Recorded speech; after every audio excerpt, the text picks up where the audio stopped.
The Maine DEP has issued a scathing review of the railroad involved in last week's Northern Maine train derailment, citing a failure to follow orders to minimize public health and environmental impacts. Yeah, the DEP says an estimated 500 gallons of diesel fuel spilled into the Sandwich Academy Grant Township environment yesterday because Canadian Pacific Kansas City did not follow department directives.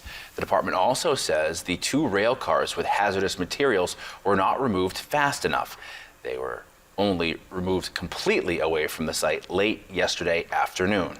Furthermore, by not draining saddle tanks on the locomotives before removing them, they say a substantial amount of diesel fuel spilled. Officials are unsure how much, but are estimating 500 gallons, which saturated the soil and entered Little Brasua Lake, causing significant sheening. Crews are constructing dams to further secure the site. Before yesterday's spill, biologists found no immediate impacts to fish or wildlife. Crews will visit next week to reassess and monitor progress. DEP warned if the railroad does not take better action, the department will take over cleanup efforts at the railroad's expense. We will post the full DEP letter on our website, and we have reached out to Canadian Pacific Kansas City for comment.